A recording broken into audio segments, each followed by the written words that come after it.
Welcome to the Relationship Cycle with Jorge and Nelsa, where we discuss dating and other significant relationships.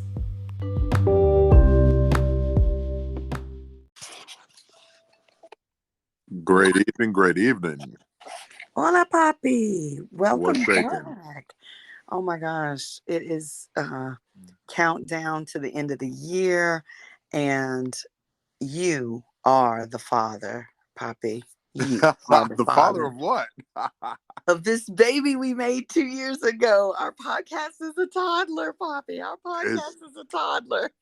It's still growing. It has been an amazing 2 years. A lot of awesome conversations. I've learned so much while doing this podcast, and I've met a lot of cool people. I've heard a lot of interesting stories, and most importantly, I love when I hear stories or just personal experiences and triumphs of other individuals that resonate with some of the topics and discussions that we do with our podcast. That stuff is really awesome to hear, that, there are people who have gone through hell but survived and thrived. Absolutely. And I love our listeners. That's one of the things that I look forward to probably in the show more than anything, is seeing how our listeners are responding, um, you know, interacting with the chats that we put out on social media, interacting on our YouTube page, just, show ideas to personal experiences. It has all been such a fun, wonderful healing ride.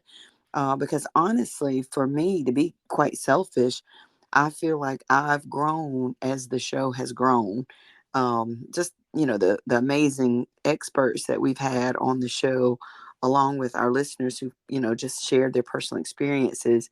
I feel like it's really made me a much better person, as well as a dater. I was clueless before 2 years. I needed to show. I needed to show at 16. Listen, I think we've been on record, right? I remember when we did our TV interview with the local news, and I'm certain that I said on camera, man, I wish I would have had a guide or a tool of this magnitude to help me maneuver some of those waters when I first was separated and trying to figure out how to date, because obviously I had been out the game for a while. But we're here now, and we are, continuing to move forward with it. And today's topic for this podcast is codependency. And Yes. this one really resonated with a lot of people. A lot of people felt some kind of way about it, and I want to jump right into it. Love it. I did some homework, and there are some blatant signs that seem to suggest that you could be in a codependent relationship. Um, like, one would be needing that constant validation or approval by either partner. That stood out to me because in my dating experience, I've seen that for men and women, where they constantly need that validation and approval. Um, and that to me stood out because if you really don't look for it, it's very easy to miss or to not focus on it. But if you pay attention to the little clues or the little behavioral patterns, it's kind of a big deal. Well, here's the thing with that too, because most people grow up in families that Right. tend to have very tight relationships, which do often border on codependency. If we really Sure. break down our family relationships, Yep. moving into a dating relationship, or, you know, serious, monogamous, polyamorous, however you define your relationships. But those tendencies from our birth families or our family of origin tend to move into those other relationships. And so I did a book for myself called Codependent No More.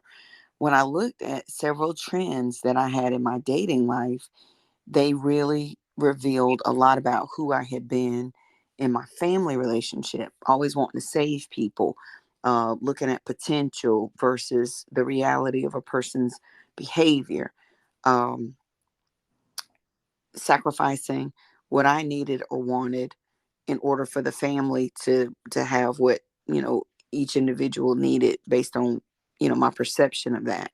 And it really can be, like one of our um, Facebook comments, Mike Garcia says it often leads to parasitic tendencies and often results in toxic situations.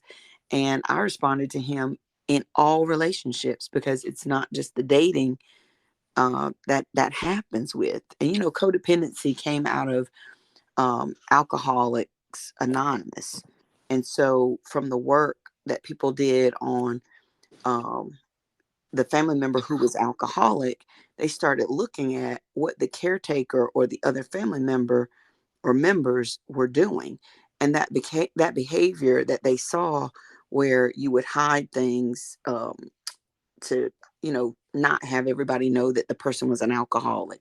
um, you enable them to keep drinking, and you maybe yell or fuss, or keep saying, you've only got one more time to do this or whatever, but you keep going back and saving them instead of letting them experience the consequences of their actions. And that work with Alcoholics Anonymous is what led to the work for the codependent family members. So codependency came from that, but we started, people started looking at it as across relationships. It's not just with alcoholics. What other areas are we seeing people be codependent in? So that's sort of the background of it as well, with the research I had done, Jorge. But I like how you've already put out some of the signs. So what other signs did you see um, listed for codependent behavior? And just to kind of put a bow on that particular red flag, I could see how that would be ingrained and does naturally, right? Just from the family dynamics and our upbringings. So some of us already come with that ingrained in us, and we bring it into our relationships. And then obviously, once we start involving the relationships into the equation, that's where things can kind of get out of hand. But there's a few more points that I saw that really stood out to me. Pleasing at your own expense. Mm-hmm. So, for People example, pleasing. right? Absolutely. And that can absolutely get you in trouble. For example, right? If I tell you, hey, I love football and I love going to the Panther games every Sunday, right? Mm-hmm. And you know in your heart of hearts that you're not a big football fan. You might want to go once in a while, but you don't want to go every damn Sunday.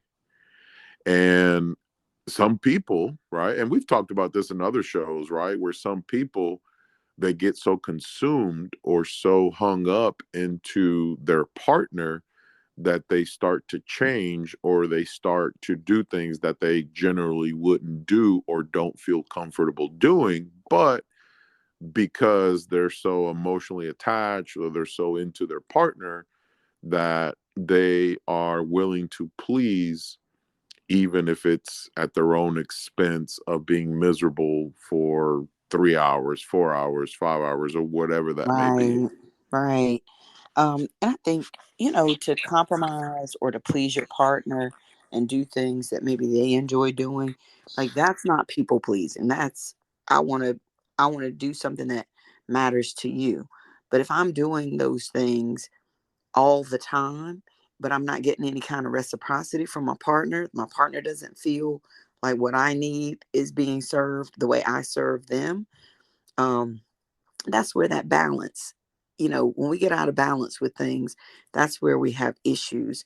And I think when we don't tell the truth to our partners, like, this isn't really my thing, but I know you enjoy it. So, I want to do it because it's important to you. Like, I'm not going to make you come to every event that's important to me that I know makes you feel like you're getting your fingernails nailed to the wall. But at the same time, there's this, sometimes I think we have some real serious hang-ups about wanting to be with our partner all the time. That neediness, like he needs to come with me to this, or she's got all of family function, we got to be together. Like, I think that's very imbalanced, and that does not lead to a happy relationship. It really leads to a lot of resentment and bitterness when you're doing things you really don't want to do. If you're forcing the person to do that, then yeah, eventually there's going to come to a point Well, not where even forced, Poppy. I mean, when you do things for people, but it's really not your thing, like, you're grudgingly, you're not being a cheerful giver. So, not even having to be made, but if I just want to please you to the expense of myself, that leads to bitterness and some real hard feelings when you're doing something for somebody that you really don't want to do. yeah, and obviously this boils down to being honest with yourself, communicating appropriately, and also being honest with your partner, right? Because if I'm seeing a woman and she's blatantly telling me, hey, I am not a football fan. I like going to the Super Bowl, maybe to a tailgate, maybe to a little get together once in a while, but not something that I see myself doing every Sunday. Then I will respect and appreciate that more than her basically forcing herself or, begrudgingly accompanying me because she knows that it means a lot to me, but maybe it doesn't mean a lot to her. But Mhm. that's where, like you said, right? That's where you got to find that middle ground and compromise and say, hey, there's, I don't know, 7 games, 6 games a year that I like to go, right, to see the Panthers or whatever. Then she could be like, hey, you know what? I like it every once in a while. I'll go to a couple, and then you can take your brother or your buddies or whoever for the others, and that maybe it is that that's cool. Right. But that's where good communication, being honest and being upfront will save you the headache down the road where you start to harbor that resentment and Mm. you start to, start suppressing some of these sensations and emotions because clearly you're just doing it to please him or her or whomever. But that's not really your cup of tea. Well, I think just, looking at some of the comments from our listeners as well, that were out here, some really hard hitting comments. I can tell people really did feel very deeply about this topic. So I'm glad we really covered this. But one of the comments, Erica Araceli Hernandez, I hope I said that, Araceli, Erica. But she talks about boundaries and having boundaries being important, and making sure that, in her comment, she says putting God before humans is the ideal. But I think even after that, being able to really prioritize yourself appropriately in a relationship where you're not just pouring yourself out at the other person's beck and call at their whim, um, when it's begrudgingly, um, but being able to really know when you need time apart, when you need time together, and like you said, healthy communication. Um, I think, one of the other things about codependent behavior is, Christina Baird says this. Um, she said, I would describe it like an addiction. And that is really the flip side of addictive behaviors and, uh, Mm. abnormal, what we consider like psychology, you know, behaviors that are going outside the lines of most people, right? Most people who are codependent tend to be in a relationship with somebody who is in an addictive cycle of some sort. And so, with that, it's like that is the codependence addiction, taking care of the other person who has whatever need that, is out of control or needs some real proper attention. And you're trying to save somebody that's drowning almost. Oh man, But you I can't love that swim. analogy. That's But you dangerous can't though, because swim you well. might fuck around and get drowned. Right. But you can't swim well. that you trying to save a drowning person and you aren't really equipped to go out there. You're not really a lifeguard. You just got your what is it, the guppies when you take the swim lessons. You just got the guppy certificate last week, but you going out there in the middle of the ocean or the middle of the lake trying to save somebody that's drowning. That's crazy. And I don't mean to use that word in an ugly way, but it really is a type of um, behavior that you're putting yourself at risk as well as the other person, because you're starting to create a monster with them with that behavior. you know And let's be they're honest, looking for you. let's be honest. I don't want somebody that don't know how to swim try to help me from drowning. I want somebody who knows what the hell they're doing and knows how to at least, swim a little bit. So Right. if you don't know how to swim and you're jumping in the lake and you're trying to save somebody and you don't know how to swim, or What are you you know, doing? Get your ass out. Get your ass we out. both gonna die. Right. And that's usually what happens in those types of relationships. Like Christina Bear says, um, no matter how bad they make you feel physically, mentally, emotionally, you Mm, just keep going back. yeah. I Wow. mean, and that is the definition of insanity, when you expect something different, doing the same thing over and over again, but you're expecting a different result. Oh man, I've heard that before. And Yeah. I based on the, some of the digging that I did see that that was also another bullet point where you could potentially be in a codependent type relationship. And it did mention that lacking or blurred boundaries Yeah. also stood out. Yeah. And that's why it's important, right, to early on set those boundaries from the jump. So that way, because if you do that early, then you're going to feel confident to do that with other things. Hmm. But if you let that slide, then basically people start to get used to disrespecting you or not taking your feelings, your emotions into account. So that's why it's important, right? If somebody crosses a boundary or you feel strongly about something, then you need to address it. Like, I'll give you an example. Um, if I go on a date with a young lady, right, or a woman, and she's late, I'm going to let it be known that, hey, I thought we agreed at, a certain time, right? I don't know, 7 o'clock, right? And, you're showing up at 7:20. Listen, I know it's only 20 minutes, but to me, the bigger picture is that, hey, if we agree to meet at 7, then the expectation is that we're going to do whatever we need to do to try to meet at 7 o'clock. And if you're running late, then just keep me in the loop. But either way, just because you're keeping me in the loop, that still doesn't make it okay to be late every time. Does that make sense? Yes. Right. Because the Um, expectation is that, hey, I'm going to respect your time just like I would want you to respect my time. And if you're just running late just for the hell of running late, then yeah, that's troubling to me. And I don't have a problem calling that out. And there's one-off scenarios or whatever, but if it's mhm. a constant thing, then obviously that's where you have to determine, like, okay, is this something that I can live with, or be okay with, or is this just not going to be a good fit? Well, and again, our listeners just really came out the box with these responses.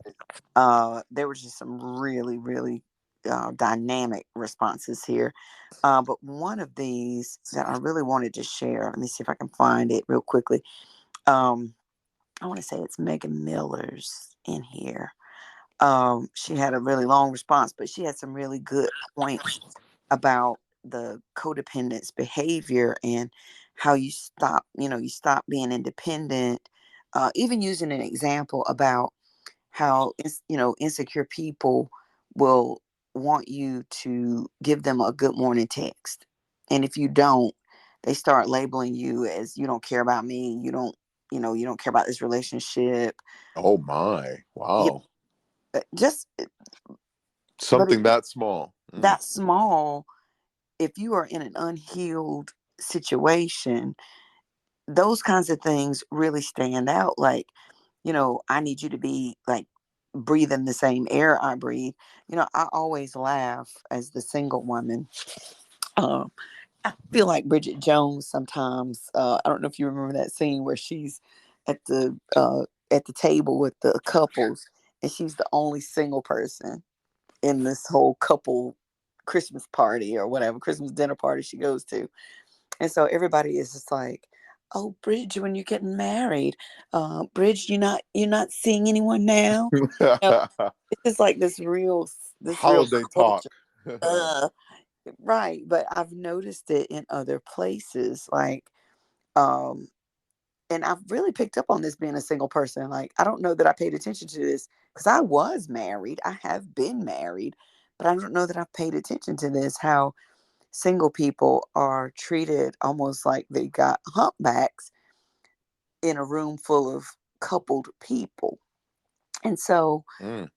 I have picked up on, women who want to assert themselves at their husband's elbows if I'm in a room, or, men, my single girlfriends are together out somewhere and we're somewhere with couples. I notice the coupled woman slides into the scene as if to say, "Look, this is mine."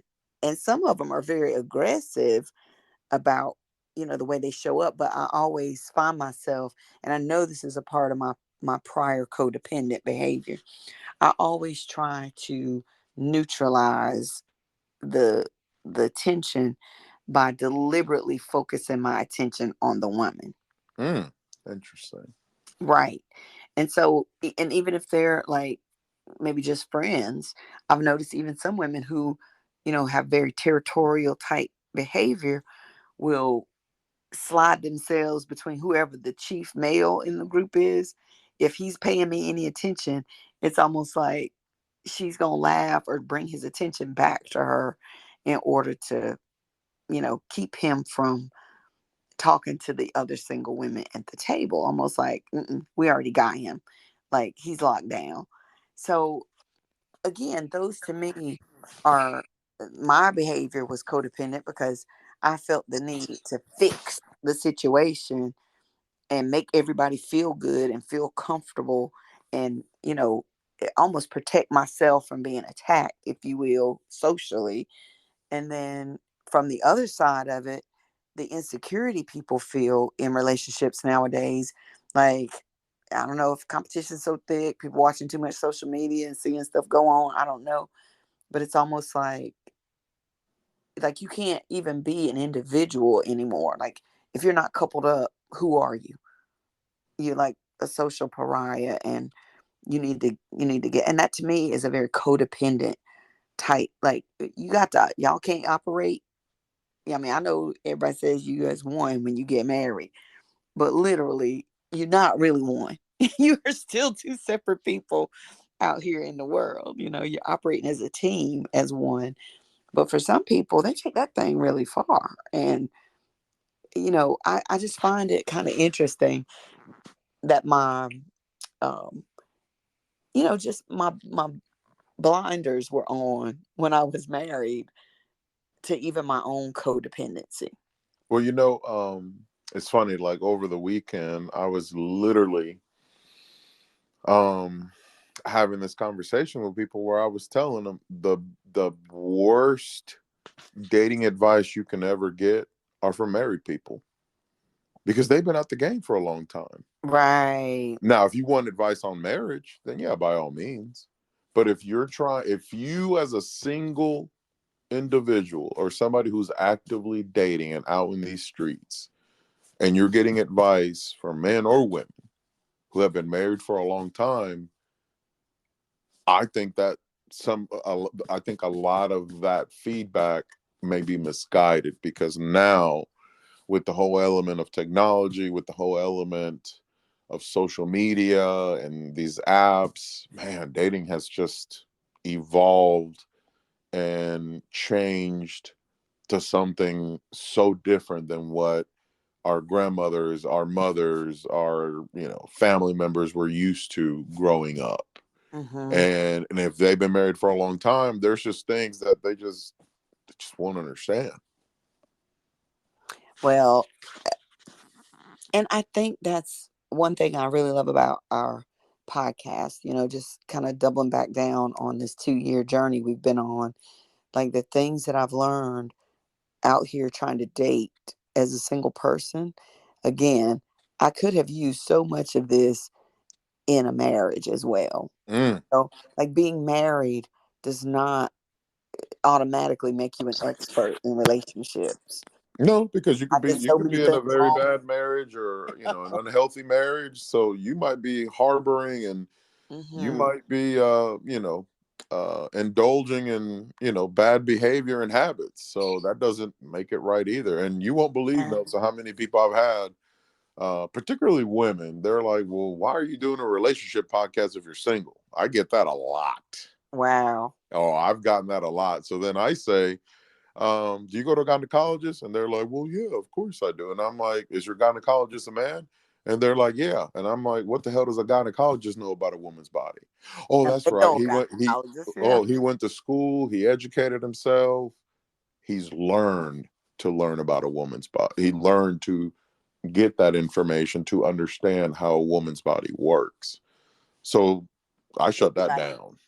Well, and being single doesn't mean that you don't have. That's one of the things that I've been really emphasizing with my friends, whether they're married, single, male, female. Like, I appreciate and value the love I get from my relationships, no matter where that love is coming from, not just a committed, monogamous relationship between me and a man. Um, it- it's almost like I don't know what this movie was. I can't even call the name of it, but the girl was just like so big on wanting to be in love that she was devaluing the other people in her relationship who had loved her, been there for her, and she was so caught up in I just got to be with a man. I got to be, I got to find my person. I got to find my person. And I can remember feeling that way, right after my separation and divorce. It Like, happens. you don't feel right because you've been in a pair for so long. And I really had to find myself again. And I really had some, I've said this on the show before, I know, but I really did some really cruddy things the first few years getting back out there because I didn't know who I was and I was still operating from a codependent standpoint. And I've really worked and worked, and you really do have to work on you. So there were some comments in here about working on yourself, and that is so important because Jorge, you said it to Stacey Howe when she said going into a relationship after you've healed and worked on yourself is amazingly beautiful. And you were like, don't bleed on those that didn't cut you. And I love that because so often Oh, we do that all the bleeding, time, men and I women. was We do bleeding that all the time. out. Yes. Now, And to be fair, I do want to put this disclosure out there. I did not make up that quote. My boy Manny put me up on that, so shout out to him absolutely. because he told me that the other day. He's my roommate too, but he told me that the other day, and I was like, "Oh man, that's deep. I love that. I'm gonna have to find a way to use that one day on the podcast." Well, Yeah. here we are, It, and I told him it's if great. I use it, I'm giving you a shout out. Well, That's there's a a shout great out. quote. Great quote. Because, again, with codependent behavior, a lot of times it's about needs not being met, just like it is for the addict or the narcissist, like some of the people brought up narcissistic, behaviors and stuff. Like it's always about these gaping holes that people are trying to fill, but we're doing it in ways that are not healthy so many times. And so when you can figure out like where did the hole come from, or even what is the hole about, like what is it that's missing, you may not even have to go all the way back to figure out where it came from. The point is what is missing and what do you need to fill that hole so that you're walking around healthy, not hurting people. And I'm telling you, it takes time. It really takes time when you have spent a lot of your life deferring to other people, Mm. especially from the codependent side. When I'm caring more about what my children need or want, or what my parents or loved ones think and feel, what my friends are doing and what their needs are. And I don't even tap into my own self. And that is a real huge problem. People think, oh no, that's me being unselfish. Well, it is unselfish, but it's you hiding too. When you don't take time out to look at your stuff, when you don't take time out to wonder why you want to go and save everybody, it's because you're drowning most of the time. Ooh. Drowning in your own shit.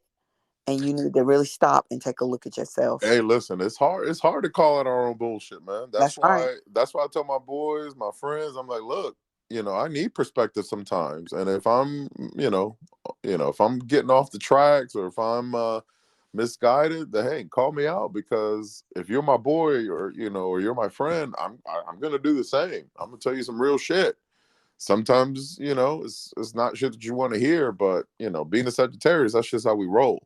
But Right. that's why a lot of people Here, though, everybody appreciate my input when we Mhm. have some of these deep conversations, because they know that hey, he's gonna give it to me straight. Right. And I think that's important. Um, like, okay, if you're a former codependent, like I have said before, I'm in recovery from codependency, then I think it's really vital. This is a saying that I've heard too, that I can't give credit really because I can't remember where it came from, but it's difficult and near impossible for you to get healed in the same place where you got sick. Ooh. So too many people keep going back to the same types of people, if it's not indeed the same person, hoping things are going to get better, but nothing has changed except for maybe the words. Um, I can remember someone from my past.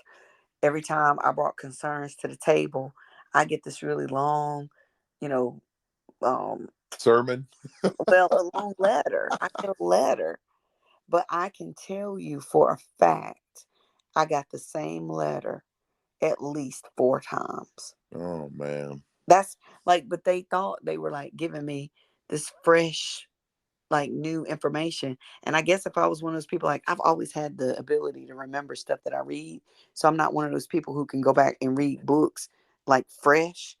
Like if I'm reading a book again, I'm reading it for new information because I cannot forget books typically. That's So, a good thing. That means you got a good memory. well, for probably the wrong shit though.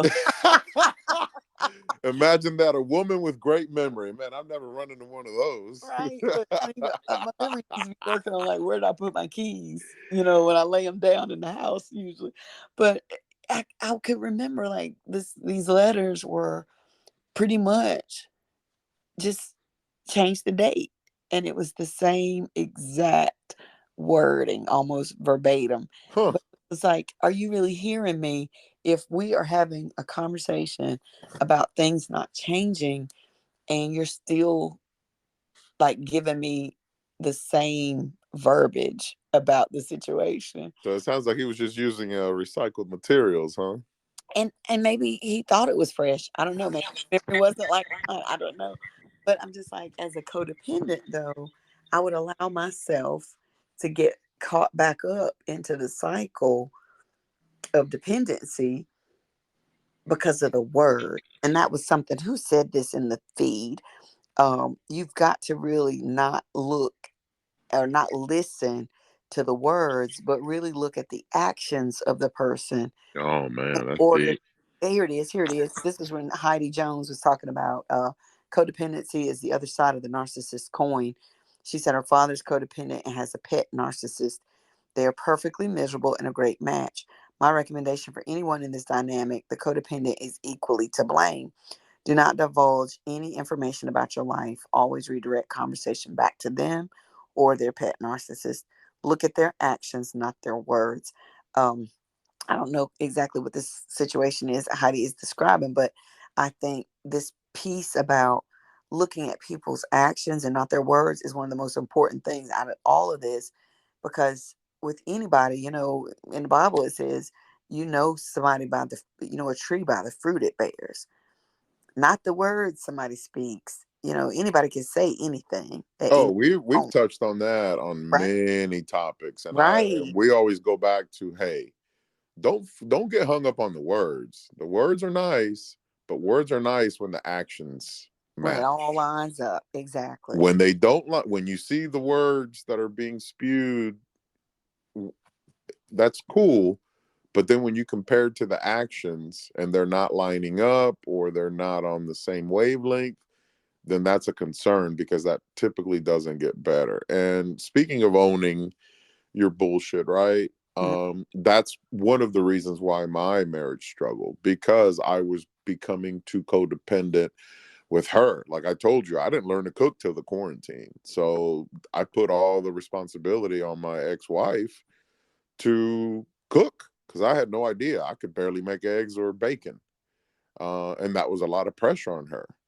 Um, I really didn't know how to do too much laundry. I just knew like the basics. Mhm.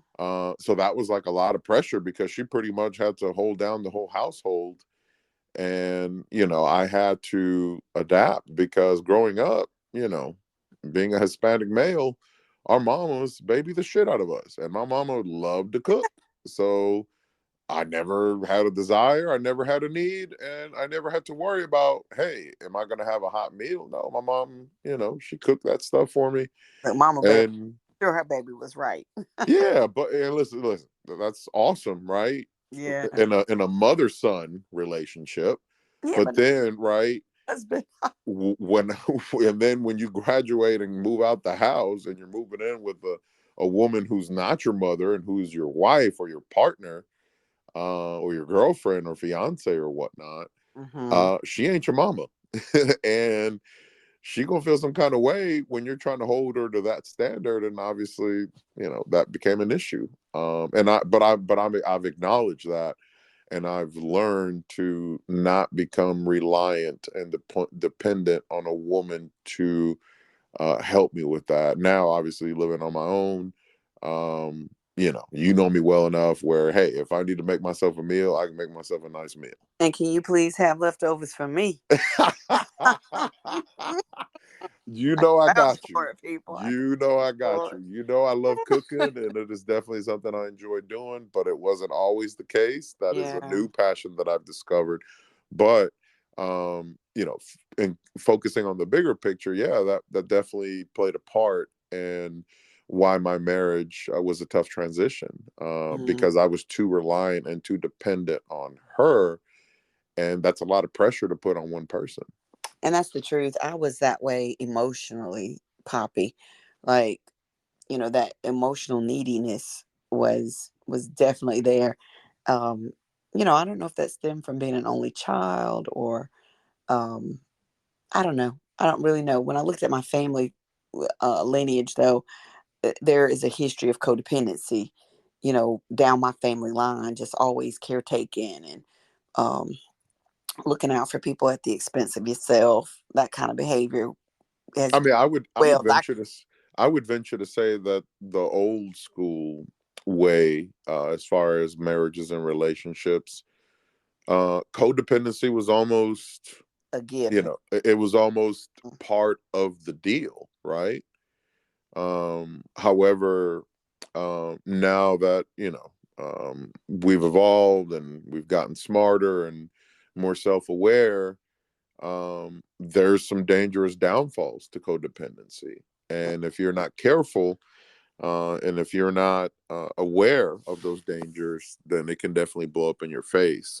There's one last point that I want to touch to kind of wrap up the conversation.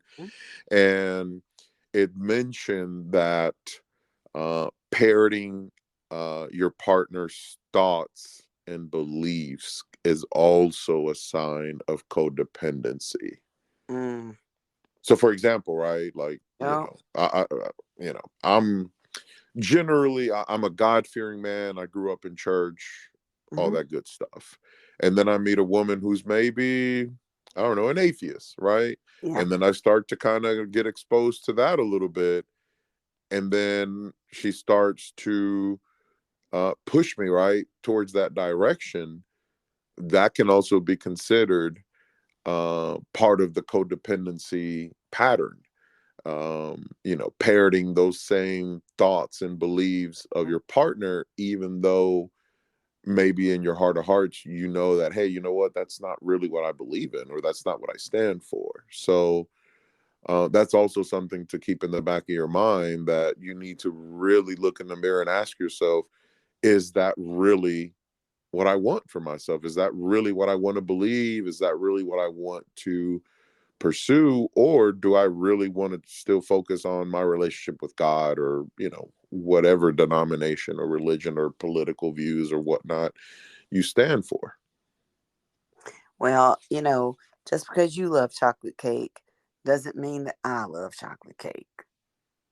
Agreed. And And I'll try that's it, the but if it's not for me, but I get what you're saying though, because I think over time, and I always say anything happens slow erosion. You know what I mean? Like yeah, it won't happen in most the people, first week. It's just yeah, like a most people don't slow show you their progression. cards, and you're not going to do those things either. Just real, you know.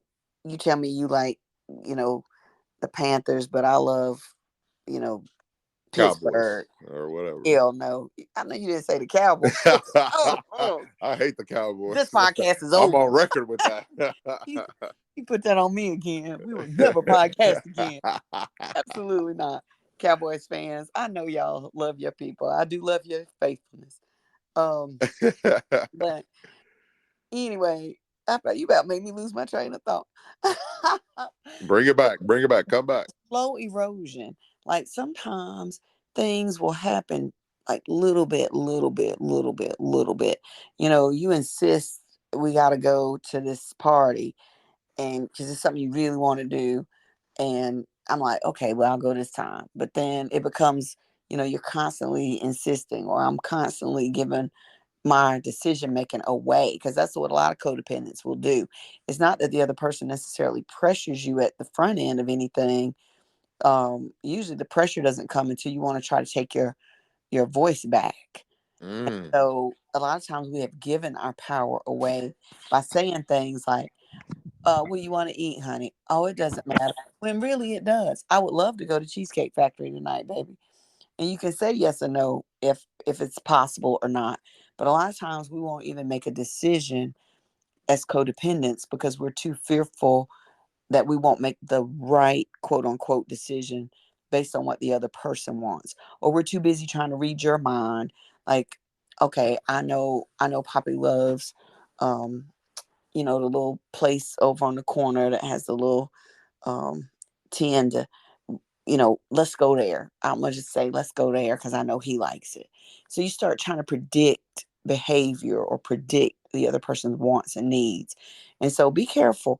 If you find that you are doing a lot of that where you're trying to guess what you ought to pick for the other person and you're not really answering it for yourself, then you might be sliding into codependency if you're not already full-fledged, It's a sign of things to come, basically. that's right. So it's a slow, methodical approach. That's why I always kind of put it like this to people, whether it be food or a new experience or checking out a restaurant or whatnot.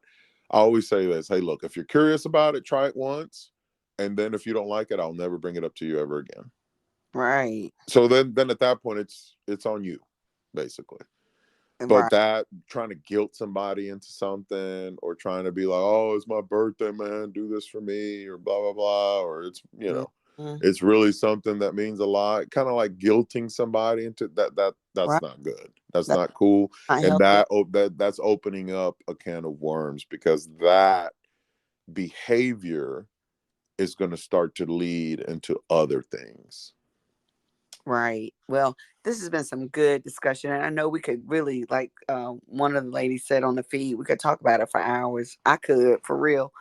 I mean, But there's so much to kind of tear into when it comes to this topic, but absolutely. we just want to bring awareness to people. Hopefully, people pick up on the bullet points. Just to kind of recap, if you think you might be dealing with a codependency situation, or if you're unsure of what those signs are, again, to recap and put a bow on this: constant validation and approval from either partner, Mm, uh, pleasing at your own expense, blurred or lacking clear boundaries, and parroting your other partner's thoughts or beliefs. Keep that in the forefront, people. And listen, everybody, I swear to you, it was in the feed. I have read this book. I have given this book away to so many people. I've recommended this book to so many people. I'm not a therapist. I don't claim to be one. But this book is a bedrock for people who are trying to get through codependency to the other side. Codependent No More by Melody Beatty. Oh, that's deep. I love it. It's a classic. And she has several others after this one that are workbooks that kind of help you practice and get through to the other side of codependency. But it's one of those that, like, you'll read it once, but then I have gone back to it as a reference for things for myself and for Oh, others. that's awesome. So Codependent No More by Melody Beatty. We'll put it in the show notes as well. But this is a great topic. Loved everyone's feedback. And we just want to thank everyone for your support for this 2-year amazing process that we have been in with everyone. It's not just about the dating and the advice. It's just been such rich conversation, and just being able to be a part of your lives, and for you all to pour in to this, really labor of love that we have created over this 2-year process. It's just been amazing. So I just want to say thank you to you, Poppy. Thank you to everyone who has participated in any sort of way in the back end, helping us get to this place. And most of all, to our listeners for just continuing to be a part of the ride. So thank you. Thank everyone that supports us and checks us out. And please follow us at The Relationship Cycle, Jorge and Nelsa, on our YouTube channel. Give us likes, give us comments, mention show ideas that you would like us to pursue, or look into, maybe do a part 2 or part 3, because some of these topics, there's a lot of meat on the bone that we can really explore. But we love when our listeners chime in or recommend things to discuss for future podcasts. We're going to keep cranking away. It's been a hell of a ride, and I'm looking forward to more awesome podcasts and discussions. Absolutely. So until next time. Buenas noches, mi gente.